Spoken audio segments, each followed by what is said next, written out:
"Sir, you need to leave," one of them said, voice low, professional. I looked at him, then at her. She didn't even blink. Just sipped her champagne like this was all part of the wedding package, venue, catering, and publicly humiliating your ex-husband. "My daughter's wedding," I said quietly. "I have every right to be here." "You were invited for the ceremony, Mr. Davis," the other one chimed in.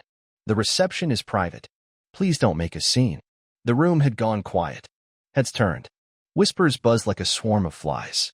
And then came the laughter, soft at first, then a little bolder. Some of Melissa's friends, her side of the family, the ones who always treated me like the outsider. Even the groom's parents chuckled, trying to fit in, trying not to be the odd ones out. God forbid anyone rock the boat on their perfect little night. I felt my fist clench, but I forced myself to breathe. No, not here. Not in front of my daughter. With one last glance at my girl, who couldn't even meet my eyes, I let them escort me out. My steps steady, my face calm. But inside, something cracked. That was the performance Melissa had wanted. One final power play, one final spectacle before she erased me completely. I drove home in silence that night. The house felt colder than usual, emptier somehow, though it had been that way for years. Just me and my thoughts. Me and the ghost of a marriage that should have died long before it did. But fate, that twisted little beast, wasn't done with me yet. It was nearly midnight when my phone lit up, vibrating off the kitchen table. Unknown number. For a second, I considered ignoring it. But something gnawed at me. I answered. On the other end, Melissa's voice, but not the icy, controlled version from earlier. This was raw, frantic, borderline hysterical. "You have to come here. Please, we need you." I heard voices behind her, shouting. Chaos. What's going on? "It's about Emily, our daughter. Something's happened." It's about him, about what happened 18 years ago. Everything's coming out." Her voice cracked, and for the first time in nearly 2 decades, I heard real fear in her voice. Suddenly, all the old suspicions, all the whispers I'd ignored, came roaring back like wildfire through dry brush. 18 years they'd hidden something, and now the dam had broken. I grabbed my keys. My hands were steady, but inside, I was already preparing for war. The drive over felt longer than it should have, even though the streets were empty. The wedding venue, a grand old estate my money helped pay for once upon a time, still glowed under spotlights like nothing was wrong, like a crime scene frozen in time. But inside was a different story. As soon as I stepped through the doors, I saw the cracks. The guests were gone, or rather, removed, by Melissa's security team. Only a handful of family remained, huddled in small groups, their faces pale, voices tense. Melissa spotted me instantly. She rushed over, heels clicking across the marble like gunshots. Gone was the cool, collected woman who had me thrown out hours earlier. Now her face was streaked with tears, her breath shallow. "Thank God you're here," she gasped. We have a situation." I didn't answer. Just stood there, arms crossed, waiting. Her sister, Donna, hovered nearby like a vulture. She looked like she wanted to say something but kept glancing at Melissa for permission. "Where's Emily?" I asked finally. Melissa's lip quivered. "In the lounge with the groom." I took a step closer. "Then start talking." Donna jumped in, voice a trembling whisper. It's about the father." I blinked.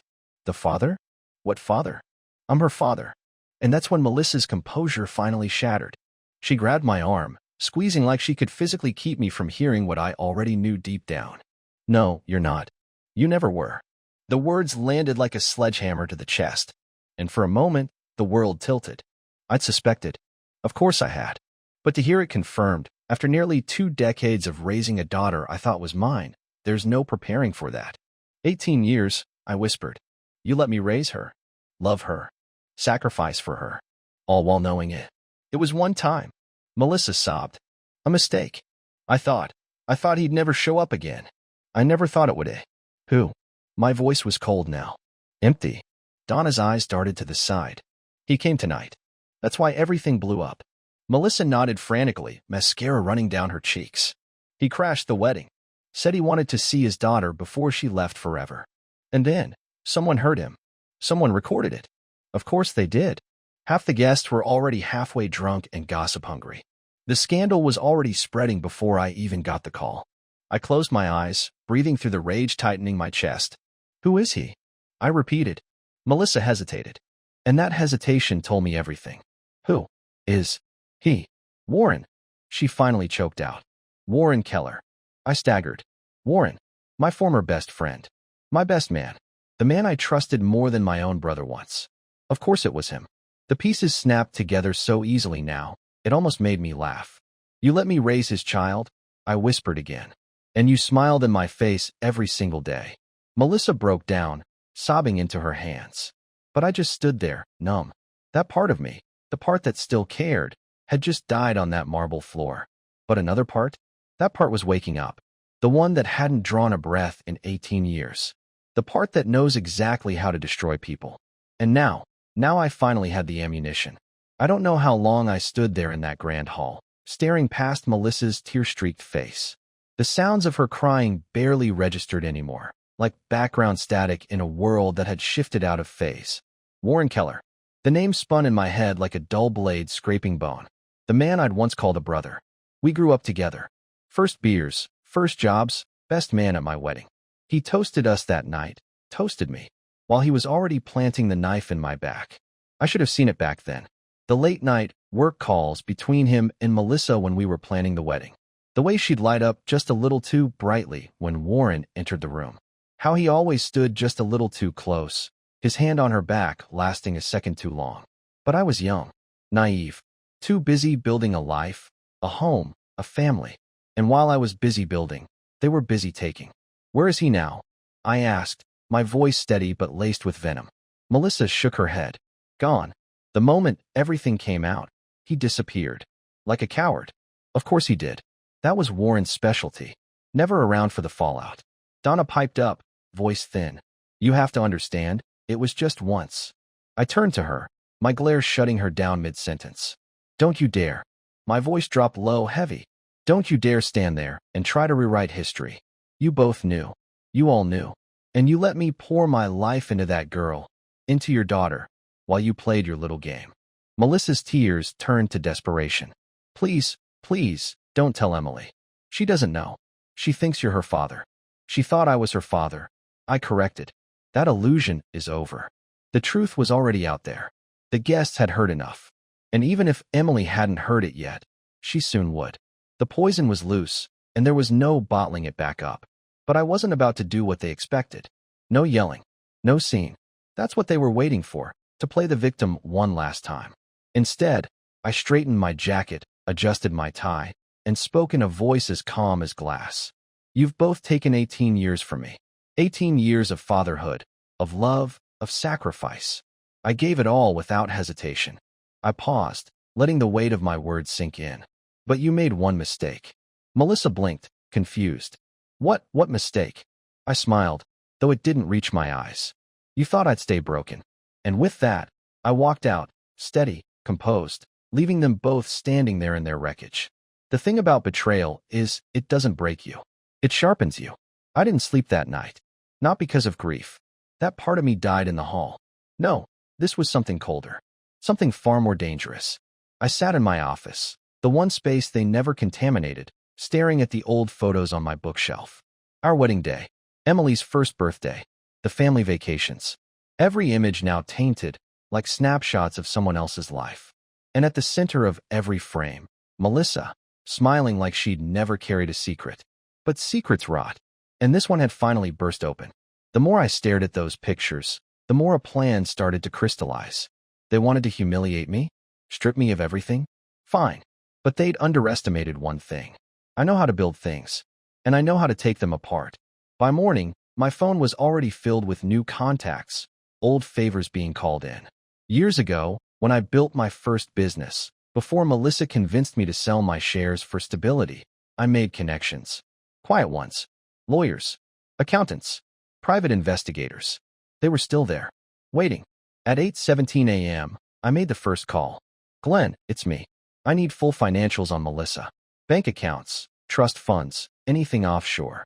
A pause on the line. Glenn didn't ask why. He didn't need to. I'll get to work. Discretion? Absolute. Next, another call. Jacob, remember that background work you did on Warren years ago? Dust it off. I want everything.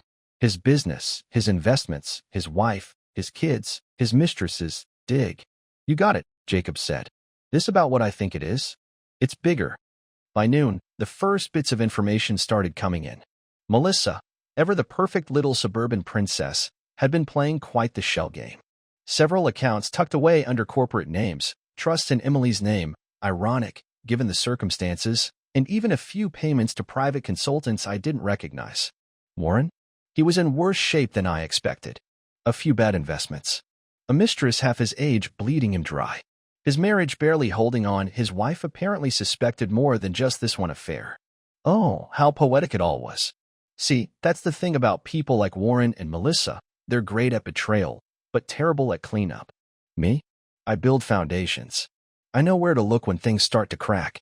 By early evening, I got the text I was waiting for. Jacob, you'll want to see this. Call me. I stepped out into my backyard, our backyard, though soon it would just be mine, and made the call. You found something? More than something, Jacob said. Warren didn't just sleep with Melissa. He's been funneling money into one of her side businesses for years. Shell companies. Falsified loans. Looks like tax fraud. Maybe even wire fraud. If the IRS gets a sniff of this, they'll both go down. Hard, Jacob confirmed. I closed my eyes.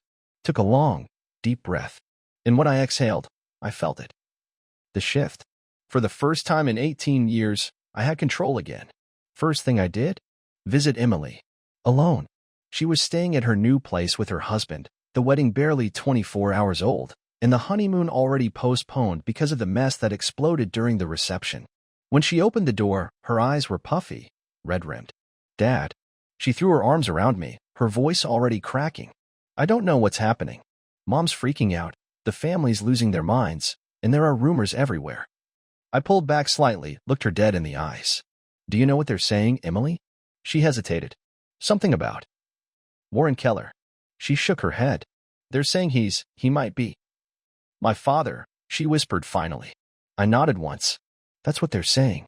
Tears filled her eyes. Tell me it's not true. I swallowed, forcing my voice to stay steady. I don't know, and I'm not going to lie to you like they did. She stared at me, searching for some kind of anchor, some certainty, but I had none left to give. I raised you, I finally said. That much I know. That doesn't change. Not for me. And it didn't. Whatever biology said, I was the one who carried her as a baby, taught her to ride a bike, stayed up through every fever, every heartbreak. That was mine. They could never take that from me. Her lip trembled. Why would Mom? Because people like your mother believe they can control every outcome, every secret. I paused. Until they can't. She broke down in my arms. And I let her. Because she didn't deserve this part of the war. But she would soon understand the kind of people she'd been surrounded by her entire life. I would make sure of it. When I left her apartment, my phone was already buzzing. Glenn. The offshore accounts are confirmed. She moved large sums right before the wedding. Someone was preparing for impact. Of course she was. Melissa always planned 2 steps ahead, unless you were 10 steps ahead of her. I texted back one word. Perfect. That evening, I made the next move. I arranged a meeting. Neutral ground. No lawyers. Just me and Melissa. I wanted to watch her sweat. We met at a boutique hotel bar, upscale, discreet. A place where people went to hide secrets behind 5-star cocktails. Melissa was already seated when I arrived, swirling a glass of white wine, eyes darting anxiously toward the door like she was waiting for a firing squad. You came, she said, her voice thin. I sat across from her, calm, collected. You always did like expensive places, I said coolly. Fitting, considering you paid for it with my money. Her jaw tightened. We're not here to fight, Daniel. No, I agreed. We're not. We're here to negotiate. Her eyes flickered. Hope? Panic? She couldn't read me. That made her nervous. I know about Warren's shell companies, I continued. I know about the tax fraud, the falsified filings, the offshore accounts. Her face drained of color. You're bluffing, she whispered. I pulled my phone from my jacket, scrolled to the files Glenn and Jacob had sent me, and laid it on the table. Am I? Her hands trembled as she scrolled through the damning evidence. Bank transfers, wire trails, corporate shells in her maiden name, all tied back to her and Warren. If the IRS saw this, they'd both drown. She swallowed hard. What do you want? I smiled. Slow. Cold. Everything you've been hiding. I leaned in. And when I say everything, Melissa, I mean everything. She tried to keep her composure. Melissa always prided herself on that, but the cracks were widening by the second. I could see it in her knuckles, how white they turned as she gripped the edge of the table. In her breathing, shallow and uneven. In her eyes, darting around the room, looking for some imaginary exit. "You don't want to do this," she whispered, trying to steady her voice. "If this gets out, Emily gets hurt." There it was. The move I'd been waiting for, her last defense. The shield she'd always used. Emily, the daughter I raised. The one she used as leverage for nearly 2 decades. I didn't blink. "You already heard Emily.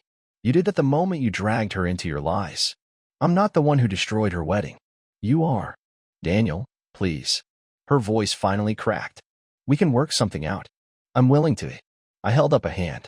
"Don't insult me with bargaining now. The days of compromise are over." She leaned in, dropping the last of her pride. "Then what do you want?" she hissed. I smiled, but there was no warmth in it. "I want your full confession signed. Every account, every dollar, every transfer, every lie. All of it. I want you to surrender full financial control of every shared asset." That's everything," she gasped. I nodded. "Yes.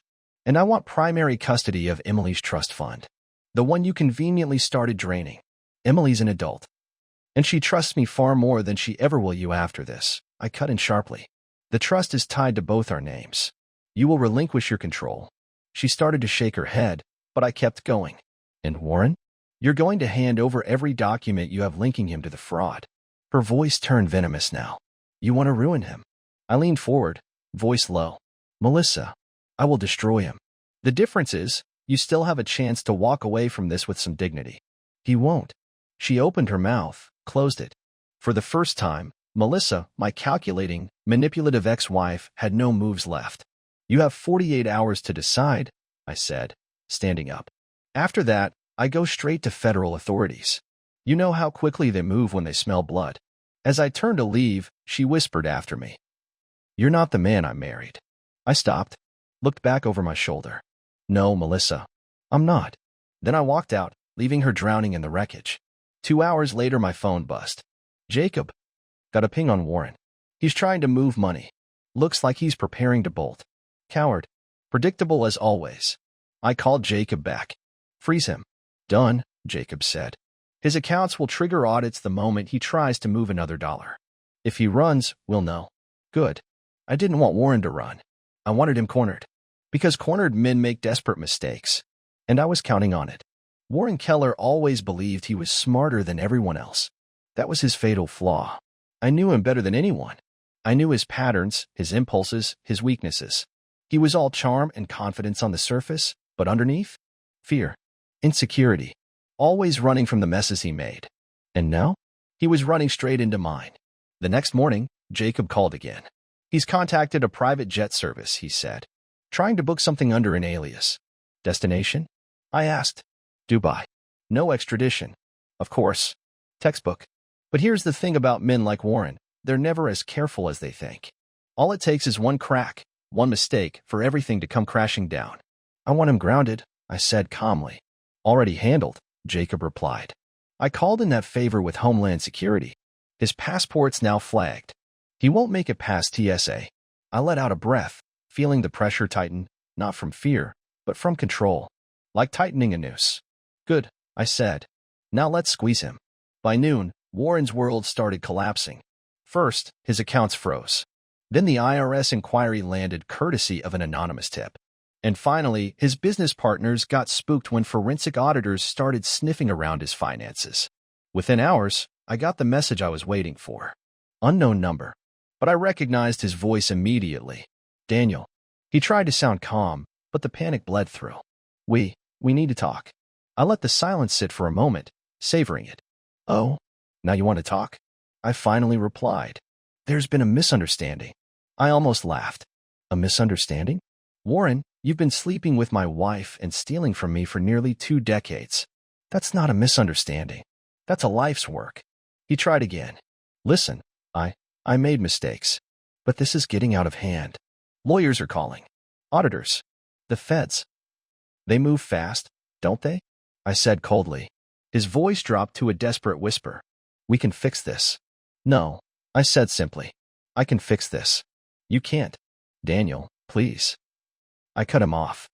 You thought you could take my life, my family, my child, and then walk away clean. I paused, letting him sit in that truth. But you forgot who I am, Warren. You forgot what I can build. And now I'm building something else. He swallowed hard. What do you want? I smiled. Everything. By evening, Melissa's attorney called. My client is prepared to sign everything you requested, he said, voice flat, defeated. The full financial surrender. The trust fund. The signed affidavit regarding Mr. Keller's involvement.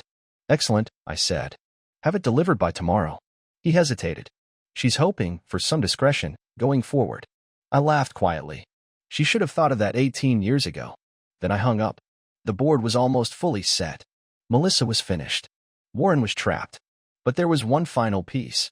Emily. I had to tell her everything. The real story. Because if there was one person in this whole mess who deserved the full truth, it was her. And tomorrow, I would finally give it to her. The next morning, I asked Emily to meet me. No lawyers, no family, no distractions. Just us. We met at the little diner we used to go to when she was a kid. Saturday pancakes, extra syrup, those small, ordinary memories that seemed so simple back then. Before her mother poisoned everything. She sat across from me now, her eyes tired. Not angry. Not yet. But filled with that heavy, helpless confusion only betrayal leaves behind. Thanks for meeting me, Dad, she said softly. I took a deep breath. You ready for this, Emily? She nodded, but I saw her brace herself. She knew more was coming. She just didn't know how deep the hole went. I want you to hear it from me.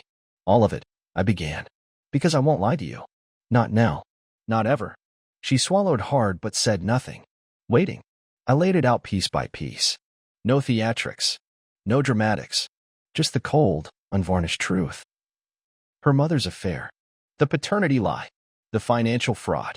Warren Keller's involvement in both the personal and the criminal side of this disaster. Every betrayal. Every secret. Every stolen year. I watched her face shift with every new revelation, shock giving way to nausea, nausea folding into rage. The worst part? She kept whispering the same words under her breath. I didn't know. Of course she didn't. Melissa made sure of that. She built walls around Emily, painted this perfect portrait of a family that never truly existed. Until now. When I finished, I slid a folder across the table. Inside were copies of the documents. The offshore accounts. The signed confession from her mother. The paper trail from Warren. The trust fund transfers. All of it. This is everything, I said softly. You deserve to know what they've done. What they took from both of us. Her hands trembled as she flipped through the pages. She didn't speak for a long time. Finally, her voice broke the silence. All these years, you loved me like I was yours. And I wasn't. I reached across the table, took her hand firmly. No, Emily. You are mine. In every way that matters. Blood doesn't make you a father. Love does. Tears slid down her cheeks.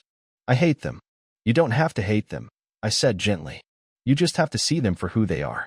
Her eyes burned now, not with sorrow, but with clarity. What happens to them? They're finished, I said simply. Their lies are collapsing. Legally. Financially. Publicly. Her lips pressed into a thin, hard line, the same expression I used to see on her as a little girl when she lost a board game and swore she'd get better next time. Only now? She wasn't playing games anymore. Good, she whispered. The next 48 hours moved like clockwork. Melissa's attorney delivered the signed documents as promised. Everything was there. Full financial surrender, forfeiture of her claim to Emily's trust, the detailed confession outlining Warren's involvement in the fraud. It was remarkable how quickly people fold when they realize prison is staring them in the face. I forwarded copies of the paperwork to my legal team, quiet, trusted professionals I'd handpicked years ago, long before I knew I'd need them. Men who knew how to keep things controlled. Everything now sat in my hands. My move. My tempo. My finish. Warren, however, wasn't handling it nearly as well. Jacob kept me updated. He's unraveling, Jacob reported. His business partners are abandoning him. Investigators are circling like sharks. His wife filed for separation. The guy's a walking dead man. Good, I replied. Let him sweat. But Warren wasn't quite finished yet. Desperate men make stupid moves, and Warren was nothing if not stupid when cornered. Later that night, Jacob called again, his tone urgent. You're not gonna believe this. Keller reached out to Melissa behind your back. Of course he did. He's trying to cut a deal with her, Jacob continued. He wants her to retract her confession and help him bury the fraud charges. Promised he could fix it if they worked together. I almost laughed. Even now, Warren still thought he could weasel his way out, still clinging to the same delusional arrogance that ruined everything in the first place. Let him dig, I said. He's setting the trap himself. Jacob paused. You want me to intervene? Not yet, I said. The deeper they scramble, the harder they'll fall. Let him keep talking. Sure enough, by morning, another message came in. This time, directly to me. From Warren himself. Arrogant as ever. Daniel, there's still a way to fix this. Let's sit down like men and work out a solution before this gets out of control. We both have too much to lose. Too much to lose. That's where he was wrong. Warren spent his whole life afraid of losing everything. That fear drove him into lies, theft, betrayal. Always grasping for more. Always hiding. Me? I already lost everything. 18 years ago, when Melissa first made her choice. The night she invited Warren into our home, and into her bed. Everything since then, that was just survival. And now that I finally held the truth, I didn't fear losing anymore. I wasn't negotiating with the men who burned my life down. I typed my reply slowly, carefully. The final nail. Warren, we'll sit down. Tomorrow. Noon. My office. Come alone. This was it. The final meeting. Where Warren Keller's world would burn down. And I would light the match myself. Noon. Right on schedule. The knock on my office door was soft. Hesitant. The kind of knock you hear from a man who knows he's not welcome, but still hopes the executioner might show him mercy. I didn't bother to look up from my desk when I spoke. Come in. Warren stepped inside like he was walking into a courtroom. Same old tailored suit. The image of confidence he always liked to project, but this time it didn't fit him right. Not because the cut was wrong. Because the man inside was shrinking. His eyes darted around the room as he closed the door behind him. Alone, just like I'd instructed. His hands were sweating. I could see him rubbing his palms against his thighs as if that would steady them. I gestured to the chair across from me. Sit. He sat. We stared at each other in silence for a long moment. It was strange. I'd fantasized about this moment for years, long before I even knew about the affair. The betrayal. The lies. Back then, it was just gut instinct, buried beneath friendship and loyalty I never should have given him. And now here we were. Everything exposed. Nothing left to hide behind. You wanted to talk? I said calmly. Talk. Warren cleared his throat. Forced a smile. That old salesman's grin he used to con everyone. But not me. Not anymore. Daniel, look, this whole thing got out of hand. I said nothing. I never meant for it to happen, he continued, his voice trembling beneath that practiced charm. It was one night. A mistake. I raised an eyebrow. A mistake that lasted 18 years. His words faltered, but he tried to recover. Melissa, she came to me. You two were having problems back then. She was. I held up my hand. Don't you dare try to rewrite this. Don't you dare sit there and pretend you were some comfort to my wife. The color drained from his face. You weren't a shoulder to cry on, Warren. You were an opportunist. You saw an opening and you took it. And after that, you let me raise your child. You smiled in my face at birthday parties and holidays while you and Melissa built your little side empire behind my back. I leaned forward. But now your little empire is crumbling. His desperation bled through the cracks now. I'm ruined if this goes public, he whispered. Completely ruined. I shrugged. Actions have consequences. There must be something we can work out, he pleaded. I'm not your enemy, Daniel. I couldn't help but chuckle at that one. Warren, you've only ever been my enemy. He exhaled sharply, the mask finally slipping away. I have contacts, he said quickly. Resources you don't even know about.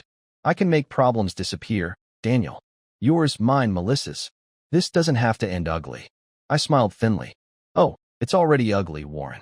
But I'll give you credit for one thing. He blinked. What? You finally said something true.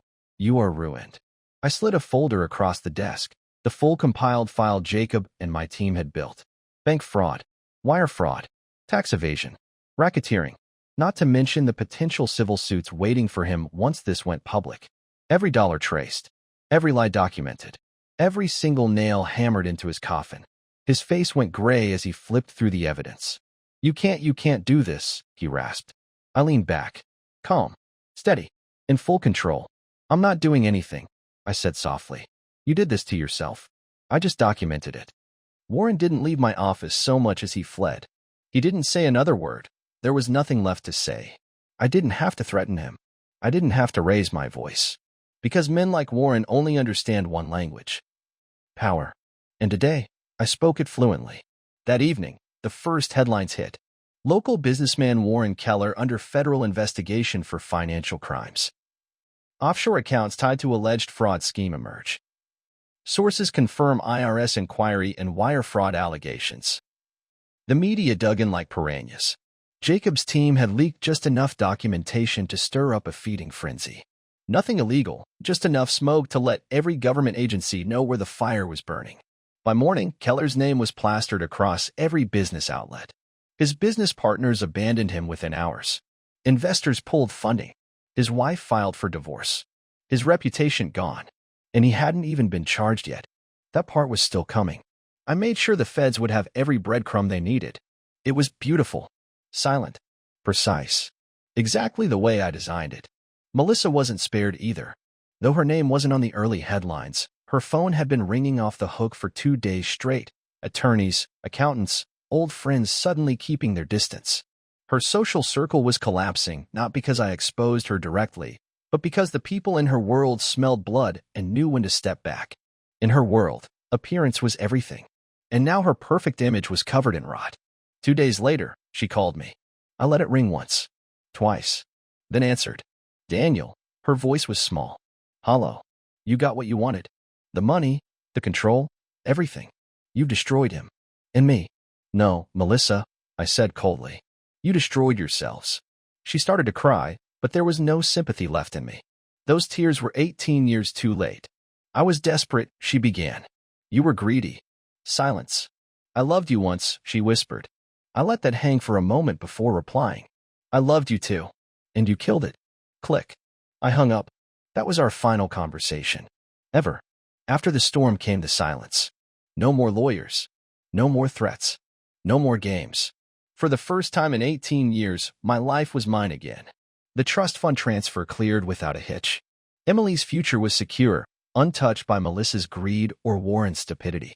Every asset that Melissa once controlled had shifted into my hands, just like she signed. The properties. The accounts. Even the business she tried to hide behind shell corporations, all reassigned or liquidated. It wasn't about the money, not really. It was about control. About taking back what was stolen. About balance. For once, I decided how the story ended. Emily and I met for dinner the following week. She looked stronger, calmer. The fog of betrayal no longer clouded her face. If anything, she was more like me now, sharper, more careful with who she trusted. That's the part of betrayal nobody tells you about. You don't heal into who you were. You become something entirely new. We sat across from each other in a quiet little place on the edge of town. How's the job search going? I asked. Good, she smiled faintly. I've had 3 interviews already. People seem less interested in who my mother is these days. Because now they know who you are, I said softly. That matters more. She reached across the table and squeezed my hand. You've been quiet about all of it, she said. The way you handled this. You could have destroyed them publicly. You didn't. I shook my head. I didn't need to. You still could, though. I smiled. Oh, I have enough evidence to bury them if I want. But at some point, you stop feeding the fire. They're already living inside the ruins. Her face hardened slightly. I hope they stay there. They will. She was quiet for a moment before adding something softer. You know, when I was little, I always thought you were a little too calm, too patient. I laughed. That patience is the only reason I didn't burn this all down years ago. Well, I get it now, she said. You waited. And when the time was right, you took everything. Her eyes glinted, and I recognized that look. It was mine. Dad? Yeah, I'm proud of you. I didn't expect those words. Not after everything. But hearing them, it hit me harder than I thought it would. Because at the end of it all, revenge wasn't the prize. This was my daughter. The only innocent piece left standing. And I protected her, even from the truth, until she was strong enough to face it. After dinner, we stood in the parking lot a while longer. She hugged me tight. I love you. I love you too, kiddo. And I'm in it more now than I ever had before. When she drove away, I stood there under the streetlight for a long time. I wasn't angry anymore. I wasn't bitter. I wasn't broken. For the first time in nearly 2 decades, I was free. Freedom feels strange after you've lived inside betrayal for so long. The silence isn't empty, it's clean. The chaos was gone, but the wreckage they left behind kept unraveling on its own. Warren's downfall went public. The federal charges came first: tax fraud, wire fraud, money laundering, conspiracy. Multiple agencies swarmed his businesses, and every carefully constructed facade he built over 2 decades collapsed like it was made of paper. His face was plastered on every local news station. His mugshot, pale, bloated, desperate, became viral. And while he awaited trial, the civil suits started lining up like vultures. Former investors, former partners, even a few former friends. Everyone he ever used was now circling him, each one holding a knife, hoping to carve a piece of what was left. Spoiler, there wasn't much left. Melissa wasn't spared. Though it hadn't made her part public, the people who mattered knew exactly who she was. Her friends? Gone. Her business? Liquidated. Her reputation? Non-existent. In her world, once you lose the illusion, you lose everything. The charity luncheon stopped inviting her. The high society events she once lived for? Closed doors. She went from cocktail dresses and country club brunches to a rented townhouse and an empty calendar. I never laid another hand on them. I didn't need to. Sometimes the most devastating revenge is simply allowing people to live inside the ruins they built for themselves. A few months later, I received an envelope in the mail. It was from Melissa's attorney. Inside, her official bankruptcy filing. Her signature, shaky and bitter, was scrawled across the last page. At the bottom was a short handwritten note she included. I hope you're satisfied. I stared at that note for a long time. No anger, no triumph, no regret. Just cold, clean clarity. Satisfied? No, not satisfied. Done. That was all. Meanwhile, I kept moving forward. I invested wisely, rebuilt my business, quietly expanded into areas I once never thought I'd reach. Everything they tried to take, I reclaimed and multiplied. Not for revenge, for peace. Life has a funny way of evening out when you let it. I never had to swing the sword. I just gave them enough rope. And eventually, they hung themselves. Warren pled guilty. Of course he did. There was no deal strong enough to save him. The evidence was stacked too high. His sentence? 12 years federal. No early parole. Stripped of his business licenses. Assets seized. Pensions wiped out. Even his own family disowned him before the trial ended. Funny how fast people scatter when the spotlight turns ugly. He still tried to reach out once, though. A handwritten letter, mailed from prison, addressed to me. Daniel, you won. Congratulations. I underestimated you. I always thought you were too soft to fight back. You were smarter than me. If you ever find forgiveness in you, for her, for me. I stopped reading after that. I didn't need his apology. I didn't need his guilt. I slid the letter into my shredder without another word. That was the last time Warren Keller entered my life. Melissa vanished quietly. She sold what little she had left and moved to another city. No forwarding address. No contact. Not even an attempt to reach Emily again. Typical. When there's no more mask to wear, people like her retreat into shadows. Their charm dies the moment nobody buys the illusion. And frankly, that suited me just fine. Emily flourished. She took her experience, the betrayal, the lies, and used it to fuel something bigger. Graduated with honors. Started her own career. Strong. Focused. Unbreakable in a way most people her age aren't. Every time I saw her succeed, I felt something stronger than revenge. Pride. Because she didn't let their poison define her. She carried the weight and walked taller because of it. One afternoon, after closing a new business deal, Emily and I sat on my back porch, where all the real conversations happen now. She looked at me for a long moment, then said, Dad, do you ever regret not exposing her fully? Not dragging Mom into the mess with the world watching? I smiled. No. Why not? Because letting people watch her fall would have made it about revenge. But I wasn't building revenge, Emily. I was building peace. She nodded slowly. I get that now. Time has a way of turning scars into armor. The wound never fully goes away, but you learn to wear it. The years that followed weren't dramatic. They were stable, quiet. Exactly what I wanted. Emily eventually married. Not some polished predator like Warren or a social climber like Melissa, but a good man. Solid. Honest. A man who understood her story and stood by her anyway. At her wedding, I stood proudly beside her, walking her down the aisle. The irony wasn't lost on me. At her wedding, there were no security guards throwing me out. There was no scandal behind the scenes. No lies hiding in the shadows. Just a father giving away his daughter. Fully, completely, without fear. That moment alone made every ounce of pain worth it. Because that was my real revenge. I broke the cycle. The past faded behind us, though people occasionally tried to dig it up. Journalists, gossip columnists, even old acquaintances who whispered half-truths behind closed doors. But there was nothing left to take. No leverage. No skeletons hiding in my closet. They already dragged my name through the mud once. And I came out cleaner. Every now and then, I'd hear rumors. Warren's appeal denied. Melissa renting some cheap condo downstate. Pieces of their lives scattered across court filings and public records. Forgotten by most. But not by themselves. They have to live inside the consequences of their own design. That's their sentence. My business grew slowly, methodically. I didn't chase headlines or glamour. I chased stability. Security. Real wealth isn't measured in dollars. It's measured in control. And I controlled everything now. My name. My future. My family. Nobody could take anything from me ever again. One day, over coffee, Emily said something that stayed with me. You know, Dad, I don't think most people ever find peace after something like what you went through. I smiled quietly. That's because most people confuse peace with winning. She tilted her head. And you didn't win? No, I said. I didn't win. I outlived them.